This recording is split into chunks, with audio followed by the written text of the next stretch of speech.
Chapter 15, 2 months before prom. Fire of Compassion has been working with the Star Boys for 2 weeks at this point.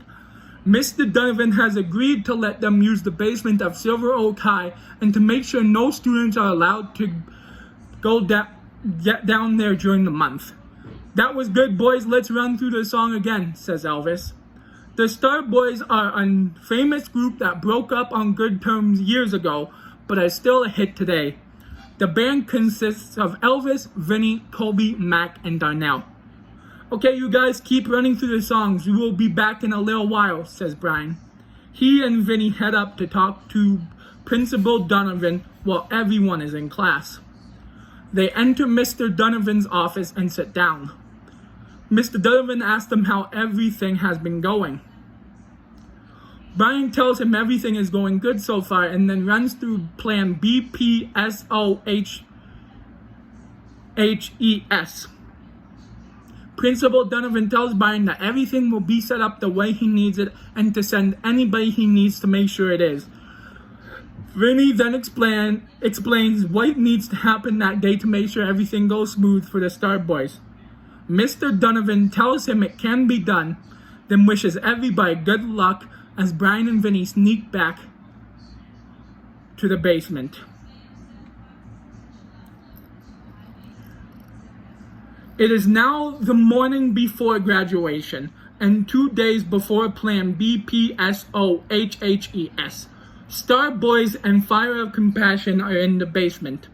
Fire of Compassion have just finished running through their song, "Baby, You're My One and Only." Brian says, "Okay, everyone, let's run through the plan one more time." Elvis runs through the Star Boys part of the plan. The day of the plan, we call the school when we are 5 minutes away so the principal can put the school on lockdown, so nobody sees our two of us. The teachers already know it's not a real lockdown, so they don't panic. Once we get here, we get off the bus and it drives away. We head up to the auditorium and hide backstage.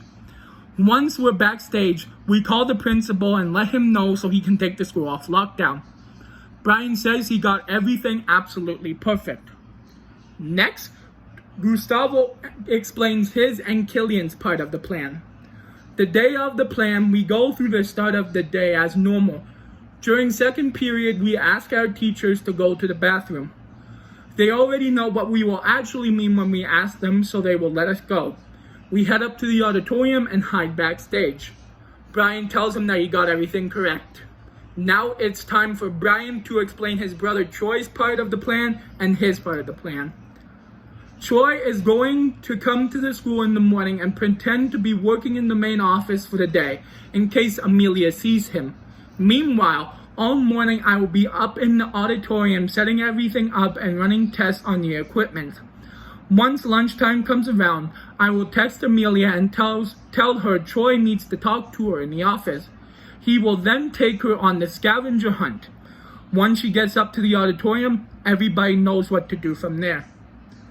Just then, Killian gets a message on his phone. He says, "Shoot, we have to go. The bus is getting ready to leave for graduation rehearsal. We can't miss it. Let's go."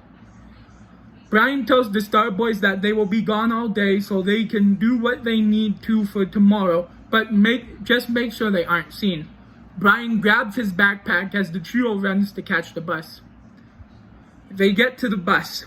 Killian and Gustavo get on while Brian waits at the bottom of the stairs. Principal Donovan says, "Everyone, may I have your attention please? I have an announcement to make."